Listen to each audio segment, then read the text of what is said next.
Hello everyone, welcome to tech smooth. Finally income tax bill 2025 present कर दिया गया है आज लोकसभा में। रिस्पेक्टेड मैम ने इसको आज 2 बजे के आसपास प्रेजेंट किया है।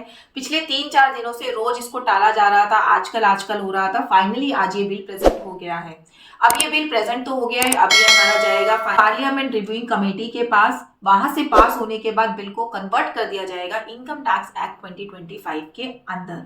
देखिए, हमारा इनकम टैक्स एक्ट 1961 अभी तक चलता आ रहा था। आफ्टर 63 इयर्स के बाद फाइनली इसको रिप्लेस किया गया इनकम टैक्स बिल 2025 के साथ। इस बिल की बहुत सारी खासियत है। मेजर 5 चीजें आज मैं इस वीडियो में आपको बताऊंगी। एक्ट में क्या चेंज हुआ है, क्या नहीं हुआ है, वो अभी अभी हम लोग भी इसको प्रॉपर पढ़ रहे हैं, देख रहे हैं। टाइम टू टाइम उससे रिलेटेड वीडियोस आपके सामने आती रहेंगी। अभी के लिए मैं आपको 5 मेजर चेंजेस बताऊंगी इस बिल के अंदर जो दिए गए हैं। सबसे पहला चेंज, इस बिल को बहुत ही ज्यादा सिंपल लैंग्वेज में रखा गया है कि टैक्स पेयर इसको इजीली पढ़कर अंडरस्टैंड कर सकता है। अगर मैं अपने प्रेजेंट इनकम टैक्स एक्ट की बात करूं तो इनकम टैक्स एक्ट जब इंट्रोड्यूस किया गया था, इनकम टैक्स एक्ट 1961 जब इंट्रोड्यूस किया गया था, तो उस टाइम पे उसके अंदर मात्र 298 सेक्शन हुआ करते थे। आज के टाइम पे अगर मैं उनके नंबर ऑफ सेक्शंस की बात करूं तो हर साल जो भी बजट में चेंज आया या जो भी लॉज में चेंज आया उसमें ऐड हो के वो जो सेक्शंस थे वो आपके बढ़ गए थे 819 सेक्शंस। तो जो ये नया इनकम टैक्स बिल 2025 इन्होंने इंट्रोड्यूस किया है उसके अंदर अगर आप नंबर ऑफ सेक्शंस देखेंगे, these are 536 sections, 23 chapters and 16 schedule. अगर मैं नंबर ऑफ पेजेस की बात करूं तो अभी जो मेरा इनकम टैक्स एक्ट था उसमें आपके 880 पेज थे, और अगर मैं इस न्यू फाइनेंस बिल 2025 की बात करूं तो ये नंबर ऑफ पेजेस 880 से रिड्यूस करके कर दिए गए हैं 622 पेजेस। तो देखिए कितना छोटा हो गया है हमारा इनकम टैक्स एक्ट, पहले कितना बड़ा आपको पढ़ना पड़ता था। नंबर 2 चेंज जो आपको इसमें देखने को मिलेगा वो है कि पहले जो हमारा, अगर आप इनकम टैक्स एक्ट देखते थे तो सेक्शंस के नीचे हमें बहुत सारे प्रोवाइजो देखने को मिलते थे, प्रोवाइजो, सब प्रोवाइजो, जिसकी वजह से उस सेक्शन को समझना बहुत ही ज्यादा कॉम्प्लिकेटेड रहता था। सेक्शन को जब तक 4 से 5 टाइम्स तक ना स्टडी किया जाए तो आप बेयर लॉ की लैंग्वेज को नहीं समझ सकते थे।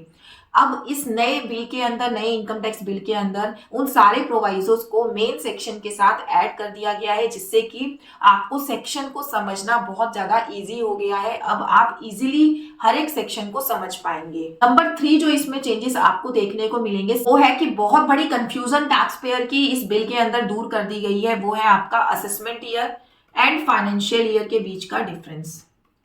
टैक्स पेयर हमेशा कंफ्यूज रहता था कि ये असेसमेंट ईयर क्या है, ये प्रीवियस ईयर क्या है, क्योंकि अगर आप करंट एक्ट को पढ़ेंगे तो कहीं पे असेसमेंट ईयर है, कहीं पे फाइनेंशियल ईयर है, कहीं पे प्रीवियस ईयर है। एक्ट को समझना बहुत ही ज्यादा मुश्किल था।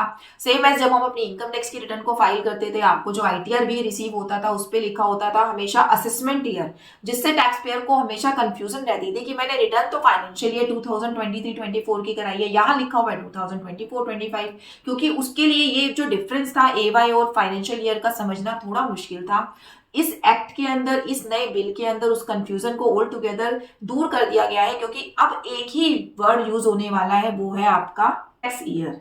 ना तो फाइनेंशियल ईयर यूज होगा, ना असेसमेंट ईयर यूज होगा, एक ही ईयर आपका यूज होगा, वो है टैक्स ईयर। ये भी आपका 12 मंथ्स के लिए ही होगा और 1 अप्रैल से स्टार्ट होगा। एक और जो नई चीज आपको इस फाइनेंस बिल में देखने को मिलेगी वो है कि हमारे सेक्शन, सारे सेक्शंस रिशफल हो गए हैं। पहले जो सेक्शन किसी और चीज का था वो अब उस नंबर पे वो सेक्शन कुछ और ही कहेगा।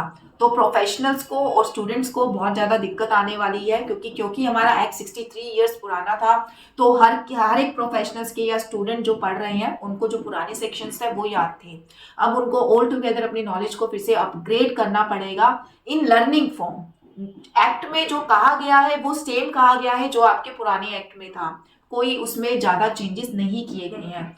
बट अगर हम सेक्शन वाइज बात करें तो सेक्शन सारे रिशफल हो गए हैं, क्योंकि पहले जो बहुत पुराने पुराने सेक्शंस थे जो अब यूज में नहीं आते थे उन सबको हटा दिया गया है इस न्यू फाइनेंस बिल में, और नए सेक्शन इसमें इंट्रोड्यूस करे गए हैं, जिसकी वजह से सेक्शंस नंबर आपके सारे रिशफल हो गए हैं। तो वहां एक प्रॉब्लम फेस करनी पड़ सकती है प्रोफेशनल्स एंड स्टूडेंट्स को। नेक्स्ट जो चेंज और मेजर चेंज इस बिल में देखने को मिलेगा वो है BDA and digital currency and digital assets के बारे में। वीडियो डिजिटल असेट्स अभी हमारा 3-4 ईयर से ज़्यादा पॉपुलर हुआ है। तो हमारा जो पुराना एक्ट चलता आ रहा था उसमें कहीं पर भी इसके रिगार्डिंग कहीं पर्टिकुलर एक सेक्शन नहीं था, एक हेड नहीं था, एक जो चैप्टर होता है ना इसके रिगार्डिंग नहीं था। अभी तक हम सिर्फ और सिर्फ 5 चैप्टर्स में डील करते आ रहे थे, आपका salary, income from other source, house property, capital gain and PGBP.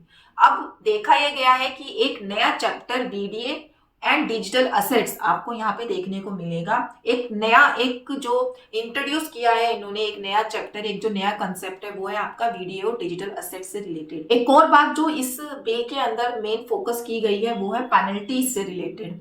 Penalties में एक या दो जगह आपको चेंजेस देखने को मिल सकते हैं, जैसे कि failure to maintain books of accounts की जो पेनल्टी अभी तक हुआ करती थी वो थी आपकी 25,000। अब इस बिल के अकॉर्डिंग उसको बढ़ाकर कर दिया गया है 50,000। सेम एज अगर आप अपनी इनकम को अंडर रिपोर्ट करते हैं या मिस रिपोर्ट करते हैं तो उसकी जो प्रेजेंट परसेंटेज थी पेनल्टीज की वो भी आपको देखने को मिलेंगी कि वो चेंज हो चुकी है। इम्प्रिजनमेंट का क्लॉज एक इन्होंने डाल दिया है, अगर आप मिस रिपोर्टिंग करते हैं अपनी इनकम की या अंडर रिपोर्टिंग करते हैं तो। टीडीएस और टीसीएस के केस में भी अगर आप अपनी रिटर्न को फाइन नहीं करते हैं तो जैसे अभी पेनल्टी हमारी 10,000 से 1 लाख के बीच में वेरी किया करती थी, अब इन्होंने फिक्स कर दिया है कि 500 पर डे की पेनल्टी आपके ऊपर लेवी होगी। तो इस तरीके से पेनल्टीज के क्लॉज में थोड़ा स्ट्रिक्टनेस आपको देखने को मिलेगी। प्लस हमें वीडीए और डिजिटल एसेट्स के बारे में सेपरेटली इसमें देखने को मिलेगा। कुछ एक दो छोटे मोटे चेंजेस हो रहे हैं कि क्राइटेरिया था 44 एडी का, वो 2 CR से अब बढ़ाकर इन्होंने 3 CR कर दिया है। ऑल्दो ये अभी भी है बट विद कंडीशन था कि आपकी 5% कैश ट्रांजेक्शन नहीं होनी चाहिए, तो अब वो कंडीशन हटाकर उन्होंने इसको जो है फिक्स कर दिया है। सेम एज प्रोफेशनल्स के लिए 50 लाख से बढ़ाकर इन्होंने कर दिया 75 लाख। तो इस तरीके के छोटे छोटे चेंजेस हमें देखने को मिल सकते हैं फाइनेंस बिल के अंदर। एक और क्लैरिटी मैं आपको दे देती हूँ, टैक्स पेयर के माइंड में ये था कि न्यू टैक्स बिल, जो न्यू इनकम टैक्स बिल आएगा उसमें कहीं इनके जो अभी रिबेट्स दी गई है टैक्स रेट्स में न्यू टैक्स रिजीम के अंदर वो ले ली ना जाए, जो इनको इतना अच्छा एडवांटेज मिला था बजट 2025 में उससे रिगार्डिंग कोई चेंज ना आ जाए। तो यहाँ पे इस चीज में मैं आपको क्लैरिटी दे सकती हूँ। आपकी जो स्लैब रेट अभी इंट्रोड्यूस करी गई थी वो एकदम वही है, कोई उसमें चेंज नहीं है। अभी भी आप 12 लाख रुपीज तक की एग्जेम्पशन ले सकते हैं। ओल्ड टैक्स रिजीम को एबॉलिश नहीं किया गया है, आपके पास ऑप्शन है, दोनों में से कोई भी आप ऑप्ट करिए। स्टैंडर्ड डिडक्शन में किसी भी तरीके का कोई भी चेंज नहीं है।